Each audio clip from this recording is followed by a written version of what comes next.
Hola a todos, habla el profesor Juan Barrera y estoy aquí para explicarles los primeros 5 ejercicios de la guía resumen para el curso de Introducción a Geometría.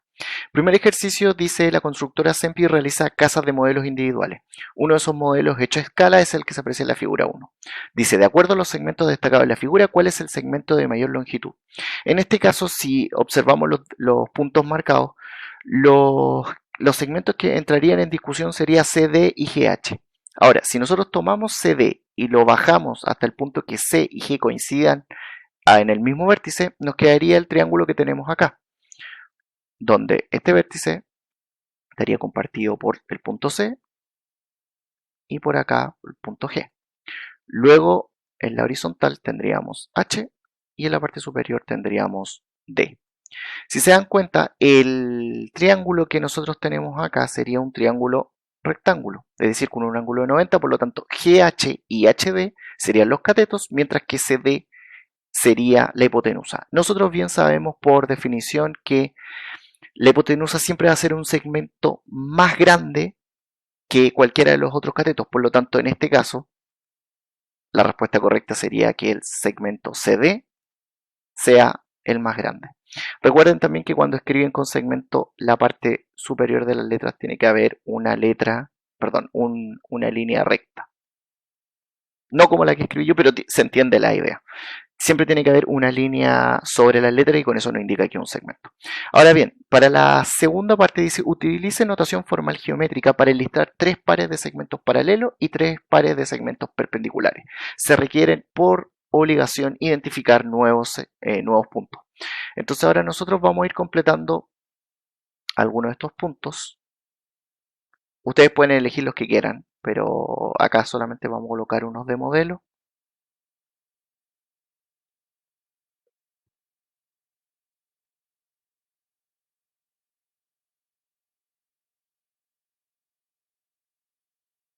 Y creo que con eso estaríamos.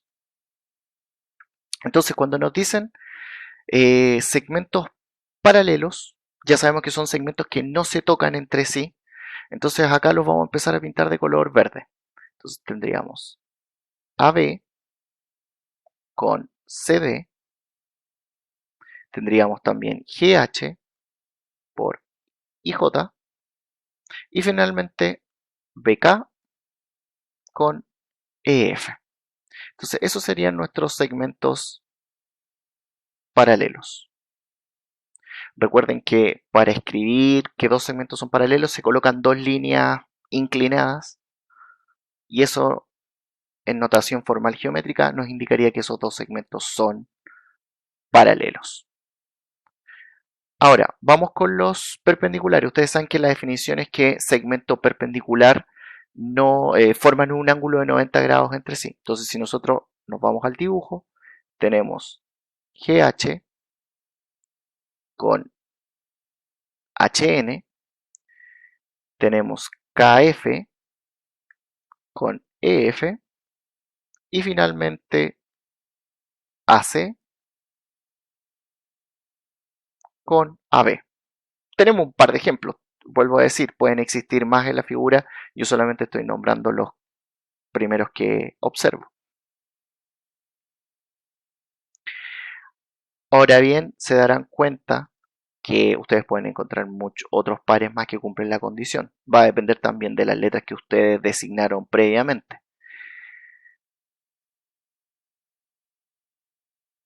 Ahora, en el caso de los segmentos perpendiculares, el símbolo que se ocupa es una T invertida.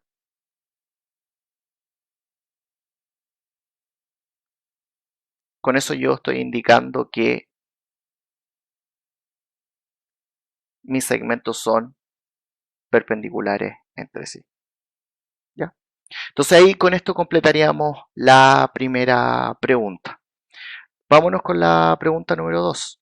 Dice: el plano del terreno para la construcción de un lote de casa está representado en escala de 1 a 500, según norma de exigencia de la Dirección de Obra Municipal. Si en la primera medición en terreno arroja un valor de 115 metros, ¿a cuántos centímetros corresponden en el plano según la escala? Acá hay que tener en cuenta primero la definición, que en general cuando hablamos de escala es lo mismo que, haciendo muy simplificado esto, el valor que tiene el dibujo dividido el valor de la realidad. Esa es como una primera definición de escala. Ahora, nosotros sabemos que nuestras escalas en general a nosotros nos las entregan de la forma A es a B. En este caso 1 es a 500, pero esto también nosotros lo podemos escribir como una fracción. Al final, hacer un ejercicio de escala es simplemente hacer una proporción directa. Lo que sí hay que tener claro es que tenemos que reconocer primero el valor de escala que nos entregan, que en este caso es 1 a 500, y segundo, el valor que nos dan, saber si es el valor del plano, del dibujo, la maqueta o el ejemplo que les coloquen, y abajo colocar el valor real. En general, ustedes si se dan cuenta, las unidades de medida también ayudan en parte, pero con ellas también hay que tener cuidado. Ahora, si nosotros tomamos esto mismo y vamos con los datos, dice que nuestra escala es 1 a 500, por lo tanto, 1 partido 500 va a ser igual a el valor en el dibujo, nosotros no lo sabemos, por lo tanto nosotros designamos como nuestra incógnita, y abajo colocamos el valor que nos entregan del dibujo real, que son 115 metros. Importante, chiquillos, destacar esto, porque la respuesta que yo obtenga, la obtengo en metros, que haciendo los cálculos respectivos, esto nos da 0,23 metros. Pero la pregunta dice, ¿a cuántos centímetros? Entonces ahí hay que tener cuidado, chicos, con esto, porque ustedes al leer apurados no recuerdan que la respuesta había que expresarla en centímetros. Y ustedes por apurados llegan y en las alternativas ven que aparece el 0,23 y la marcan. Pero si bien haciendo el cálculo es correcto, esto estaría equivocado porque la pregunta nos dice entréguelo en centímetros. Y como ustedes sabrán, para pasar de centímetro a metro hay que recordar que un metro equivale a 100 centímetros. Por lo tanto, en este caso, mi valor lo tengo que multiplicar por 100. Y eso nos daría la respuesta final, que son 23 centímetros. Entonces los ejercicios de escala en general siempre son reglas de 3, como comúnmente se les conoce, pero los detalles son primero tener claro que la escala de por sí es adimensional. Por lo tanto, ¿de qué depende cuál es la unidad con la que sale? Del valor que ustedes mismos reemplazan. Si esto lo reemplazan en kilómetros, el X va a estar en kilómetros. Si lo reemplazan en centímetros, la respuesta va a estar en centímetros. Y finalmente, una vez que ya tienen el cálculo, fijarse siempre en la pregunta. Yo siempre hago esa recomendación. Si están trabajando con unidades distintas, obtengan el resultado de X y luego vuelvan a leer la pregunta para ver si me la estaban preguntando en metros o en centímetros, que era acá lo que nos estaban pidiendo. Y la respuesta eran 23 centímetros. ¿Vale? Ahora, vamos con el ejercicio número 3, que es un poco más de percepción más que de cálculo. Dice, ¿cuáles polígonos tienen igual perímetro? Recordemos que, chiquillos, también cuando les hablen de perímetro es equivalente a hablar de longitud, que es un sinónimo. Y a su vez también tenemos que saber que cuando hablamos de perímetro equivale a la suma de los lados. Son como dos conceptos clave, independiente de cómo sea la figura. Ahora, en este ejercicio muchas veces uno cree que necesita tener todos los datos para poder encontrar la respuesta, pero no es así. Ahora, nosotros nos vamos al perímetro principal, donde sabemos que para calcular esto es la suma de los cuatro lados, por lo tanto esto nos daría 6 más 4, 6 más 4, 10 más 10, nos daría 20.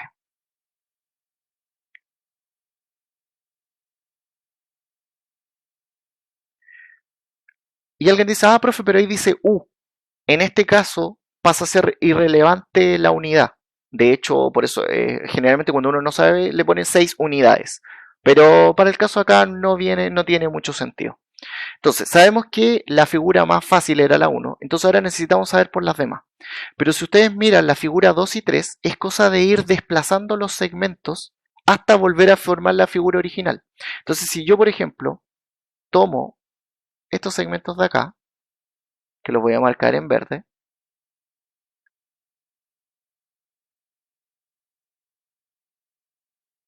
y los desplazo a las orillas, o los proyecto, justo van a coincidir que la medida es equivalente al largo del rectángulo original. Y si hacemos lo mismo de forma análoga para los segmentos verticales, pasa la misma situación. Los segmentos que yo marqué, los proyecto hacia el ancho original y magia. Coincide con el ancho del rectángulo original. Por lo tanto, la figura 1 y 2 van a tener perímetros iguales. Si hacemos por analogía lo mismo en la figura 3, estos segmentos que están en naranjo,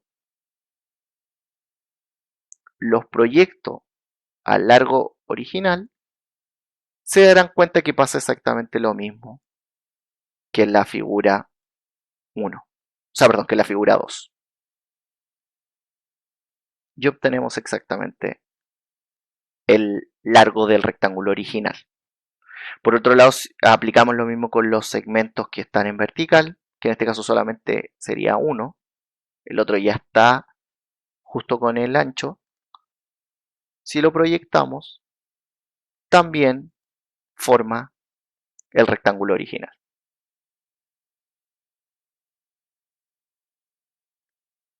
Por lo tanto, la figura 3 también tiene igual perímetro que la figura 1.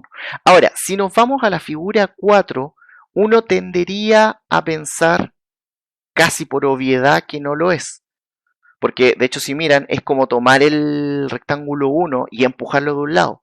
Pero si yo esto lo empujo desde acá, se darán cuenta que el rectángulo que se forma sería una cosa así.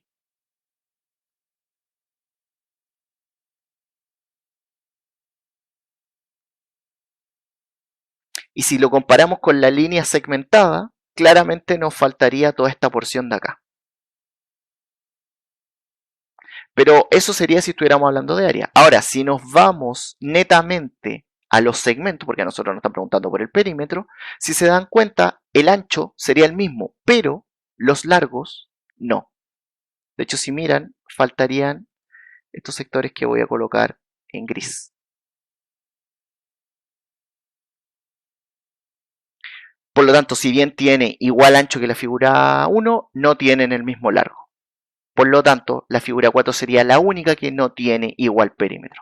En este tipo de ejercicios, chiquillos, no caigan en el error de que si les colocan esto en una pregunta y les ponen la alternativa, faltan datos. No es así. Uno tiene que preocuparse cuando hablamos de perímetro solamente de los segmentos propiamente tal, si coinciden con una figura o con el segmento original que a mí me están preguntando. Cuando hablamos de área, ya la historia es distinta. Con áreas yo necesitaría saber más detalle de cuánto valen estos segmentos. Pero cuando estoy hablando de perímetro no es necesario. ¿Ya? Entonces, con juego de proyecciones ustedes pueden estos ejercicios sacarlos de forma muy rápida. ¿Vale? Ahora nos vamos al ejercicio número 4, donde dice considera el marco de una ventana donde su ancho es 1,5 y su alto es 1,8. Aquí entiéndase como ancho sería como el equivalente al largo. Y el alto no hay mucho que decir. Esas son las dimensiones de la ventana completa. Y dice que los vidrios que están en el interior son de forma cuadrada y cada uno mide 0,6 metros. Entonces ya sabemos que los cuadrados, un cuadrado tiene sus 4 lados iguales, por lo tanto basta con saber solamente el valor de uno. Ahora nos están preguntando, ¿es posible barnizar solo por el lado exterior con un tarro que rinde 2 metros cuadrados? Nosotros estamos asumiendo que lo que necesitamos saber es cuánto mide todo lo que es el marco de madera. Entonces, en este caso, para calcular ello, nosotros vamos, el área a pintar, la vamos a denominar así, va a ser el área total del cuadrado menos el área de los vidrios y estos multiplicados por 4, porque son 4 ventanas. Entonces, para calcular el área total, sería simplemente multiplicar, en este caso, ancho por alto, que es lo mismo que base por altura y todas las formas habidas y por haber que conocen para calcular el área de un rectángulo. Y esto, al multiplicarlo, nos da 2,7 metros cuadrados. Ahí, chiquillos, siempre recuerden trabajar con las unidades correspondientes. No se olviden que cuando trabajan con longitud, unidades elevadas a 1, cuando trabajan con área, unidades elevadas a 2 y volúmenes, unidades elevadas a 3. Ahora, hacemos de forma análoga lo mismo, pero para el área de las ventanas. Y eso sería 0,6 al cuadrado.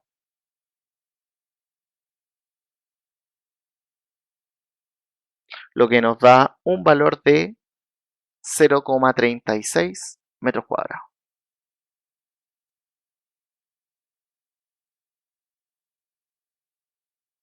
Ahora, si vamos a resolver la pregunta en rigor, que cuál es el área a pintar, esto sería los 2,7 que calculamos menos 0,6 que es el área del vidrio, pero esto multiplicado por 4. Y al hacer esto nos da un valor de 1,26 metros cuadrados. Finalmente, si vamos a la pregunta, ¿es posible barnizar por el lado exterior con un tarro que rinde 2 metros cuadrados? Sí, es posible de pintar. Así que, tan simple como eso, chiquillos. Cuando tengan figuras de este estilo que quieran sacar como bordes, cosas del estilo, área total menos el área de los sectores que no queremos pintar, que era en este caso los vidrios, ¿vale? Con cuidado con las unidades, acá siempre trabajar con los metros cuadrados y principalmente tener cuidado al hacer las multiplicaciones, ya que tenemos decimales. Pero más allá de eso no tiene mucho que explicar. Ahora, finalmente vamos con el ejercicio 5, que diría yo que de esta primera parte son los ejercicios más difíciles que podíamos encontrarnos. Entonces, dice, la siguiente imagen representa una piscina para exteriores en planta.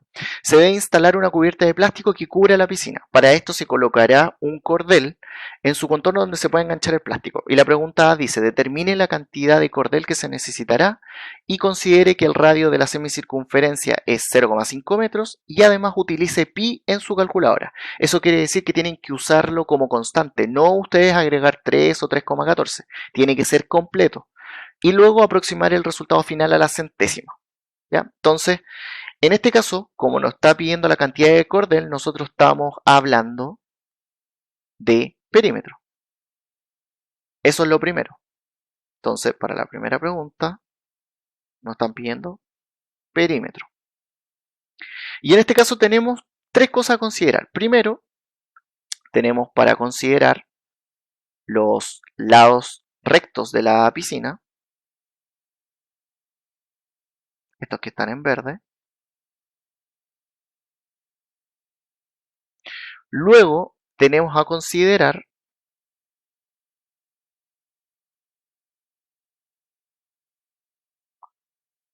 los lados curvos, que en este caso sería la semicircunferencia, y aquí hay un detalle que a muchos se les puede pasar. Faltarían estos cachitos que están acá,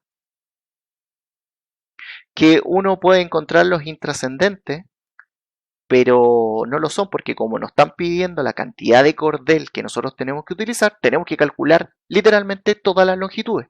Ahora, distinto hubiera sido si esta semicircunferencia hubiera partido justo en la intersección. Ahí no es necesario, pero en este caso sí existen estos segmentos, 4 segmentos azules que marqué, hay que tenerlos considerados. Entonces vamos por parte para realizar este ejercicio. Primero, El perímetro de los largos sería 12, 12 más 12,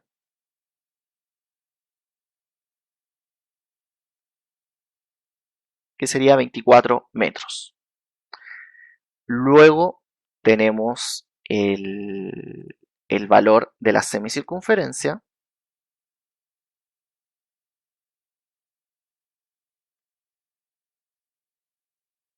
que ustedes ya saben que por definición el perímetro de una circunferencia es 2pi por r. Pero en este caso, como estamos hablando de una semicircunferencia, sería la mitad. Sin embargo, si miran la figura, estas dos semicircunferencias, que tienen igual radio, si las juntamos forman una sola. Por lo tanto, para calcular el perímetro, simplemente sería 2 por el radio, y esto lo multiplicamos por pi.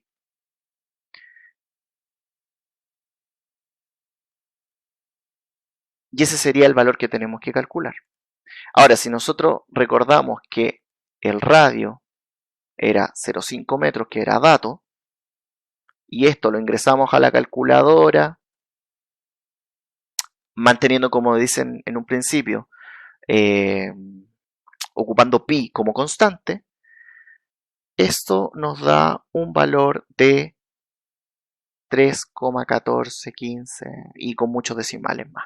Como nosotros nos están pidiendo aproximar a la centésima, finalmente la respuesta sería 3,14 metros.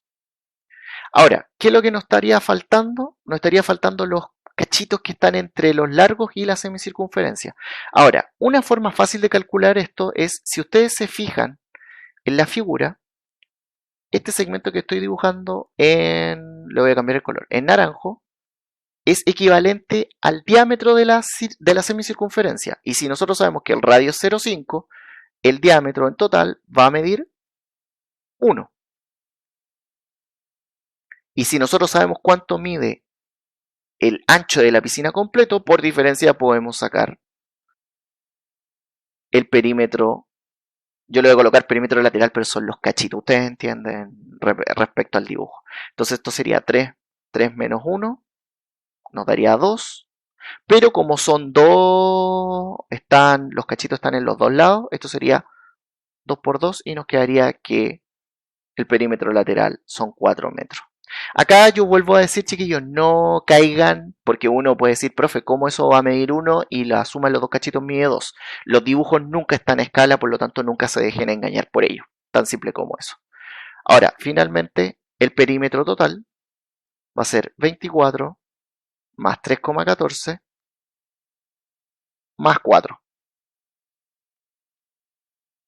Y eso nos daría un valor de 31,14 metros, que sería la respuesta de la pregunta A. Ahora, ya con esto listo, nos vamos a la pregunta B, que dice, estimando una profundidad de 1,3 metros de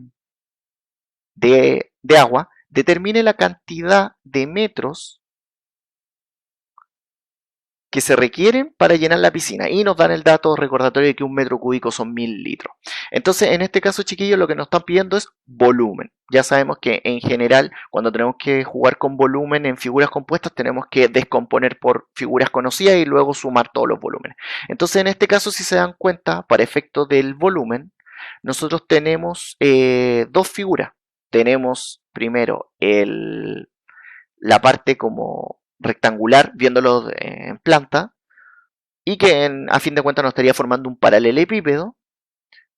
Y por otro lado tenemos las dos semicircunferencias, que si nosotros las proyectamos con la altura tendríamos dos semicilindros.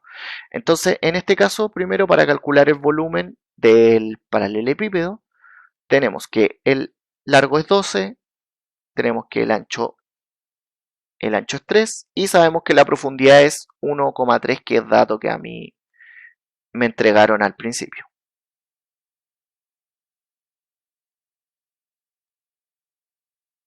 1,3 metros. Por lo tanto, el volumen en este caso sería 12 por 3 por 1,3. 3. Y eso nos da un valor de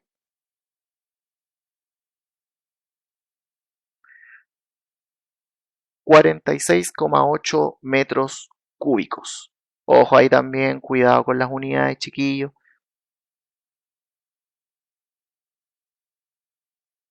Que en general siempre uno las obvia y genera respuestas incorrectas. Pero en general aquí ustedes no deberían tener mayor problema con ello.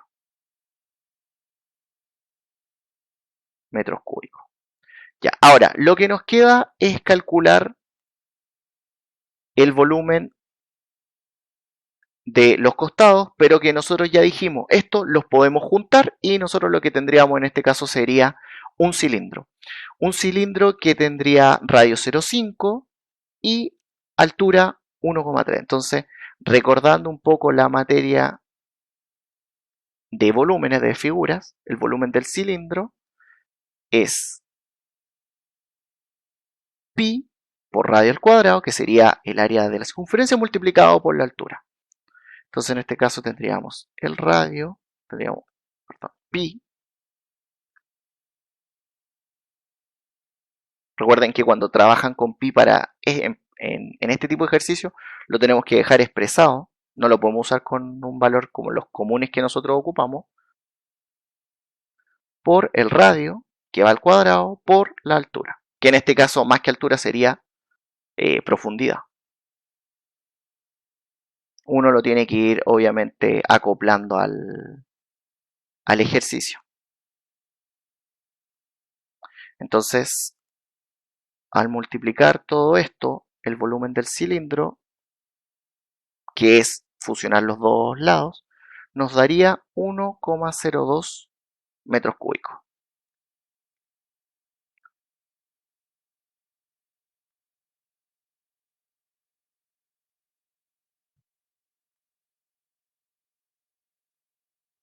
Y para terminar la respuesta, el volumen total de esto sería, al sumar el 46,8 y el 1,02, eso nos da 47,82 metros cúbicos.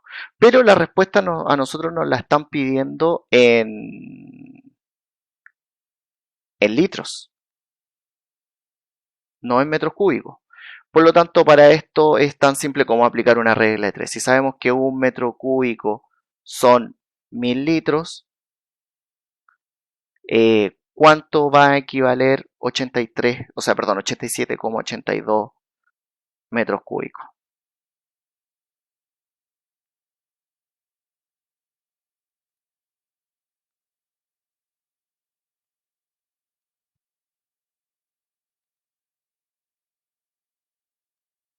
Entonces, al hacer la regla de 3, que no es más que multiplicar 47,82 por 1000, esto nos va a dar un valor aproximado de 47.820 litros de agua, que sería la respuesta a esta pregunta.